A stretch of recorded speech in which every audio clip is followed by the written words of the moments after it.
They handed Emmanuel Khaled his termination letter at 9:47 on a Thursday morning and told him to be out of the building by noon. He had worked at Goldcrest Properties on Bordillon Road in Lagos for 31 years, 4 months, and 17 days. He knew the exact figure because he had written it down in a small brown notebook he carried in the front left pocket of his work trousers every single morning. The notebook was almost full. He had never needed a second one. What nobody in that building knew, not the human resources manager who handed him the envelope, not the property director who signed the bottom of the letter, not the security guards who were told to escort him out, was that Emmanuel Collade had been counting something else all those years too, and what he had been counting was about to change everything. Emmanuel was 63 years old and weighed 71 kilograms, which was less than he should have weighed for a man of his height and less than he had weighed 4 years ago. Before his wife, Adais, passed, he stood at 1 meter 77, but something in the way he carried himself, shoulders slightly forward, chin slightly down, made him appear shorter than that. The posture of a man who had spent decades making himself small so that others could feel large. He smelled faintly of pine cleaning solution and something older underneath it, like palm kernel oil and the particular warmth of ironed cotton. And he wore his Goldcrest Properties uniform. A gray button-up shirt with the gold crest stitched over the left breast pocket, with the collar pressed flat and the buttons done all the way to the top, even on the hottest days. The shirt had been laundered 1,092 times, that he had counted. He had kept count because laundering something that many times was itself a kind of prayer. He had come to Goldcrest in 1993. 2 years after his younger brother Tovena died of fever in Enugu and Emmanuel had sold the one piece of land their father left them to cover the burial expenses. He had come to Lagos with 12,000 naira, a navy blue cap his late wife had sewn for him the week before their wedding. And no specific plan except that he needed to be somewhere that was not home for a while. The cap was still with him in 2024. He kept it folded in the front pocket of his gray work trousers alongside the brown notebook. He had not worn it since Adais passed. He kept it there because putting it away entirely felt like a second loss. The job at Goldcrest had started as 3 days a week. Within 8 months, it became 5.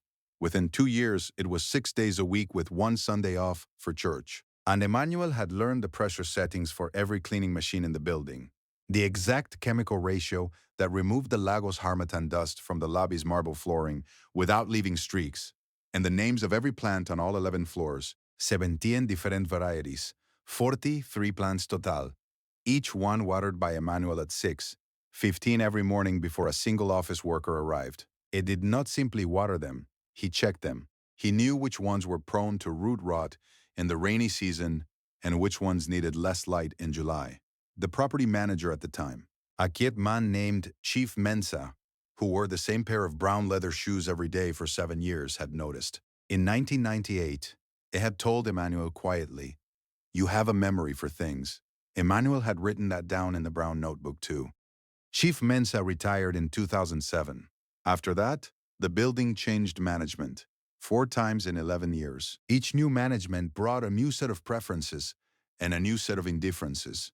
And somewhere around the third change, Emmanuel began to understand that he was part of the building in the way that the plumbing was part of the building, essential until the day someone decided to renovate. The new property director, a man named Gerald Achebe, had arrived at Goldcrest 8 months before the termination letter. Gerald was 39 years old and wore slim-fit suits that he adjusted at the cuffs whenever he entered a room. He had a way of looking at the cleaning staff that was not unkind, exactly, but was not quite seeing them either, the way a person looks through a window rather than at it. On his 3rd week at Goldcrest, Gerald had introduced a building-wide digitization program, smart sensors, automated lighting, a cleaning contract with a national facilities management company out of Abuja, whose teams wore matching black uniforms and arrived in white Toyota Hi-Ace buses. The contract had been signed in November. The termination letters arrived in January. Emmanuel was one of 7 long-serving staff let go on that Thursday morning. He was the one who had been there the longest.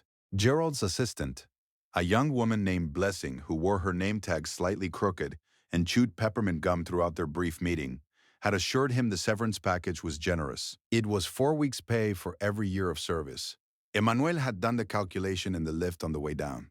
He had done it 3 times to make sure. Then he had put the brown notebook back in his left pocket, straightened the collar of his gray shirt, and walked out through the lobby without stopping at the reception desk.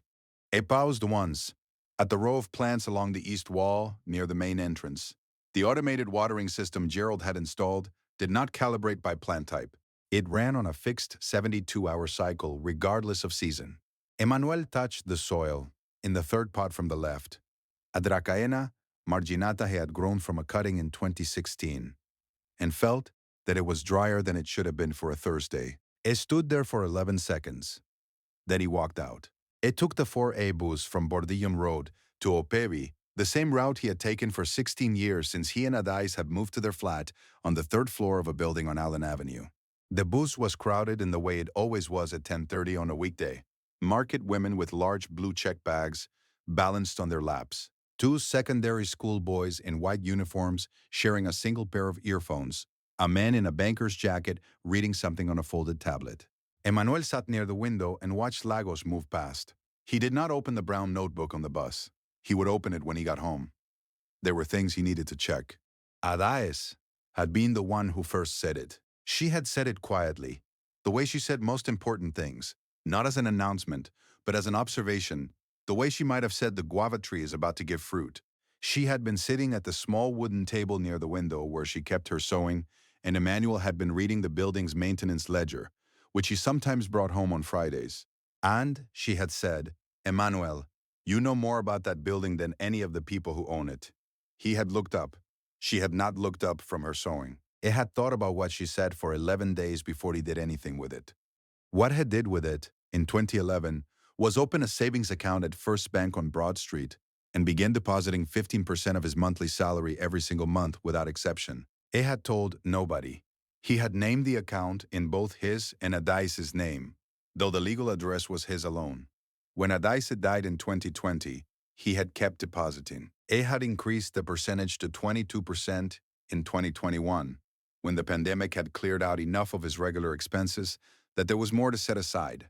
He had kept the account statements in a brown envelope, taped to the inside back cover of a different notebook. Not the gray one he carried at work, but a dark green one he kept in the bottom drawer of the small wooden table near the window, where Adais used to sew.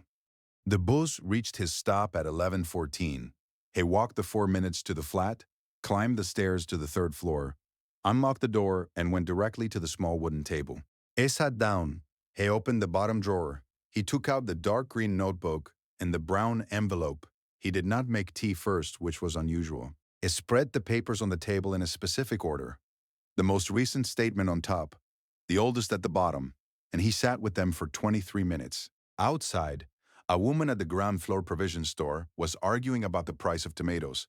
A motorcycle taxi horn sounded twice in the street. Emmanuel heard none of it.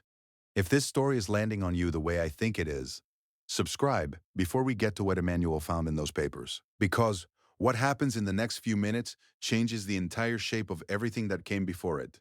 The building on Bordillon Road had changed hands twice in the past 14 years. Emmanuel had known about both transactions not because anyone told him, but because he was the one who had been there each time the new owners walked through the lobby for the first time, asking questions about the building's systems.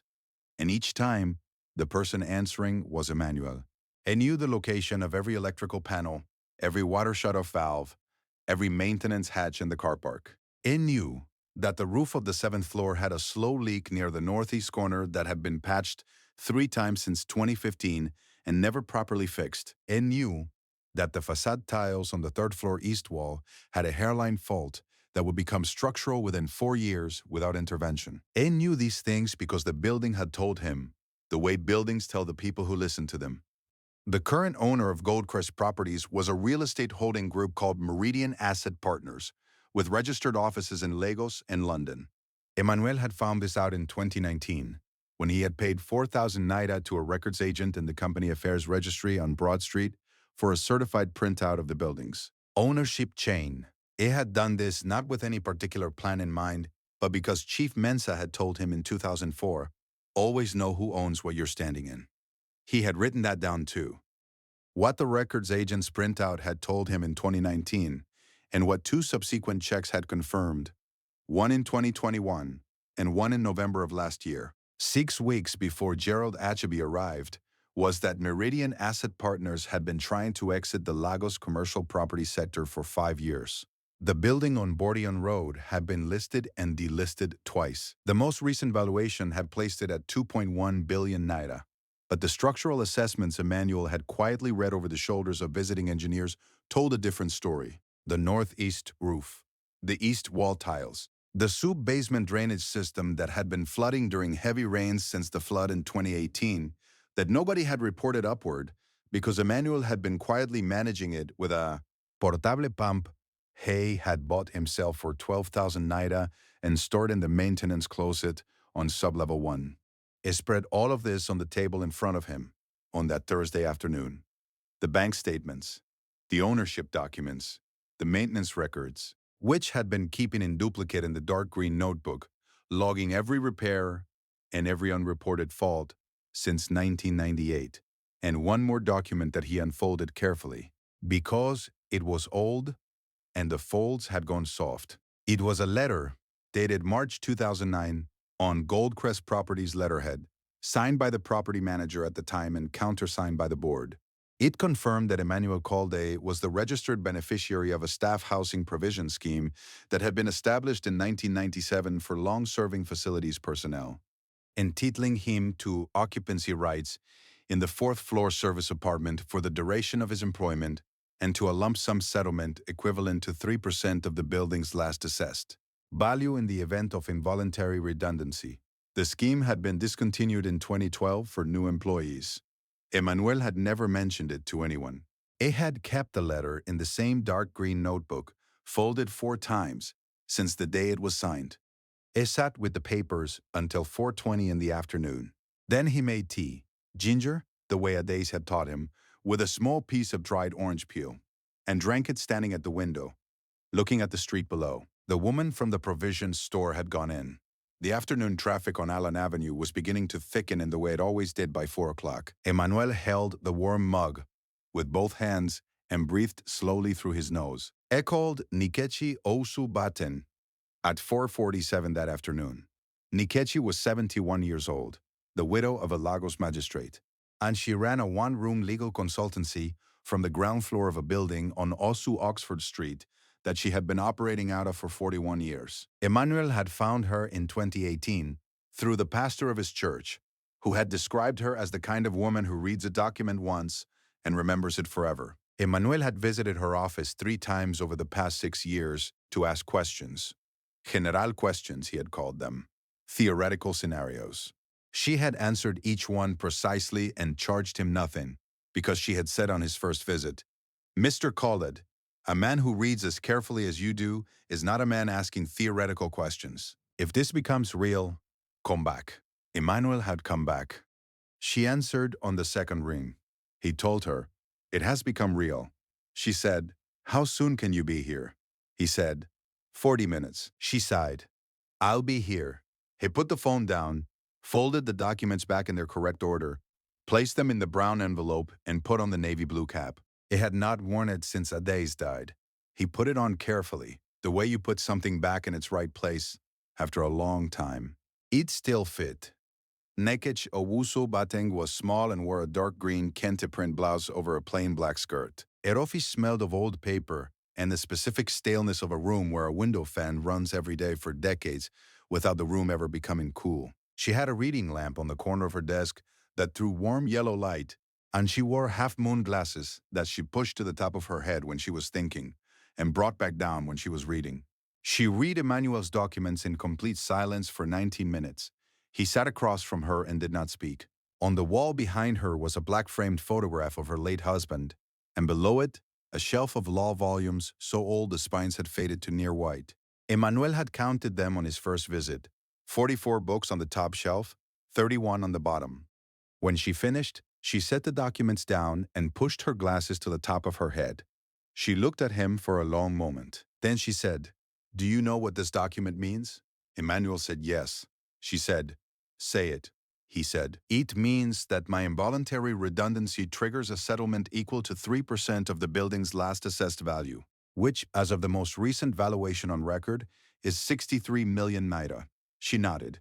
He said, And if I can demonstrate that the building has been mismanaged during the period of my employment in ways I documented and reported, and that the current owners had knowledge of structural deficiencies that were not disclosed to the valuation surveyor, the assessed value may be challenged downward, which would decrease the obligation. Unless I can instead demonstrate that the suppression of maintenance records constitutes a breach of the terms under which the building was transferred in the 2017 sale, which I believe I can. Nokechi set her glasses back down on her nose. She picked up her pen. She said, "Tell me everything from the beginning, and don't leave out anything you think is small." They worked until 11:30 that night. The letter from Nikichi Osuboteng's office arrived at Meridian Asset Partners, Lagos address, at 9 o'clock on the following Monday morning. Delivered by registered courier and signed for by Gerald Achebe's administrative assistant. It was 4 pages long, attached to 37 pages of supporting documentation. Gerald read the first page, set it down, and read it again. By 10:15, it had forwarded it to the company's legal team in London. By noon, the legal team had forwarded it to the board. By 2:47 that afternoon, Ninkechi received a call from a London number requesting an urgent meeting. The meeting happened on the Thursday of the following week in the conference room on the 11th floor of the Bordeaux Road building. The same building, the same floor where the managing director's suite was, 41 meters directly above where Emmanuel had stood with his termination letter 8 days earlier. He wore the gray Goldcrest Properties shirt that morning because it was still the best pressed shirt he owned, and the navy blue cap. He carried the dark green notebook and the brown envelope and the brown work notebook in his left front pocket. He sat at the far end of the conference table and did not say anything until he was asked a direct question. And when he answered in sentences that were short and factual and required no follow-up. Nokechi sat beside him. She had brought her own folder. The Meridian Asset Partners Board did not want a protracted legal dispute. Emmanuel knew this before he walked into the room, because Nikechi had explained it to him clearly. They have been trying to exit this asset for 5 years. Any litigation draws attention to the structural deficiencies you documented, which collapses the asking price. They want this resolved quietly. They want a number. Emmanuel had thought about the number carefully. He had not thought about it the way a person thinks about what they want. He had thought about it the way he thought about the maintenance schedule, methodically, starting with what was actually there.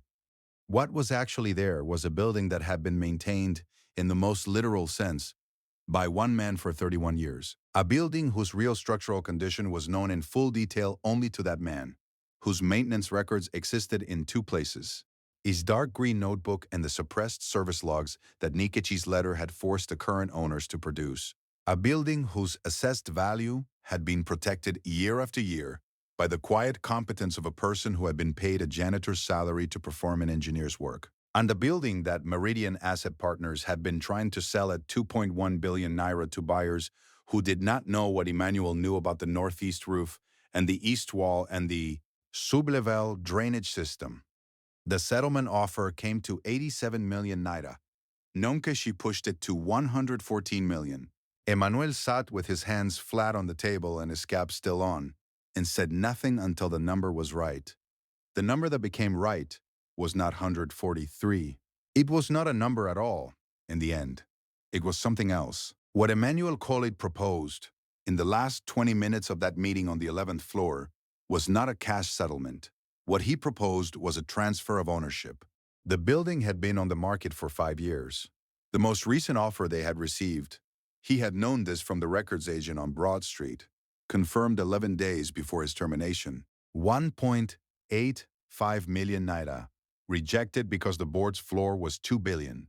He proposed a purchase at 1.78 billion naira, financed in part by a consortium he had spent the previous 3 days assembling. 4 members of his church, 2 former colleagues who had each worked at Goldcrest for more than 15 years, and a retired engineer from Enugu, named Alhaji Danjuma, who had expressed interest in Lagos commercial property to Emmanuel's pastor in 2022, and whose number Emmanuel had been keeping in the dark green notebook ever since. He proposed that his own settlement, the 3% provision under the 1997 scheme, be applied as the first tranche of the acquisition. He proposed that the maintenance and management of the building be his responsibility, beginning on the day of transfer, because he was the only person in the room who knew what the building needed. Gerald Acheba's hands stopped moving across his notepad. The London legal representative looked at Emmanuel over the top of her glasses for a long moment. Nakeshi did not look at anyone. She looked at her folder. Emmanuel looked at the table. They asked for 2 days to consider. Emmanuel said he could give them until Friday at noon. He had it by Thursday at 4:15 in the afternoon. The transfer of the building at 14B Bordillion Road, Lagos Island, from Meridian Asset Partners to the Colede Danjuma Properties Consortium was registered at the Lagos State Land Registry on a Tuesday morning in early February. It was the same week. The Dracaena marginata in the East Lobby began to show the signs of overwatering. Emmanuel had predicted when he touched its soil for the last time on the morning of his termination. The facilities management company from Abuja was given notice that same Tuesday. Emmanuel rehired 3 of the 7 long-serving staff who had been let go in January. The 4th rejoined 2 weeks later when the position she had moved to fell through. It did not put a new sign on the building. The gold crest above the lobby entrance, the same one that had been there since 1988, stayed where it was. It had it cleaned because it had not been cleaned properly in several years, and the gold of it came back to something closer to what it had been. Dexter Gerald Achebe had thought he was removing an old janitor from a building that no longer needed him. What he was actually doing, without knowing it, was loosening the last reason Emmanuel had for keeping what he knew to himself. Some things you hold carefully, as long as you are part of something. The day you are no longer part of it is the day you are free to act on everything you have been carrying. This is what the world forgets about the people it overlooks. The ones who have been quiet for a long time are not quiet because they have nothing to say. They are quiet because they are building something. And buildings take time. Emmanuel had taken 31 years, 4 months, and 17 days. He had written every one of them down. You cannot take from a person what they have made from memory. You cannot erase the knowledge in hands that have touched every corner of a place for 3 decades. You cannot terminate a man's relationship with what he has understood. You can only force him to act on it. The world is full of people the powerful have tried to remove, not understanding that removal is sometimes the last thing a careful person was waiting for. If the man who kept your building running for 31 years walked into a room with everything he had been quietly learning, would you recognize him? Or would you still see the gray shirt and the pine solution and look through him the way you always had? Leave your answer in the comments. I would genuinely like to read it. Subscribe for more stories about quiet strength, long patience, and the people the world mistakes for furniture until the day they become the foundation. I'll see you in the next one.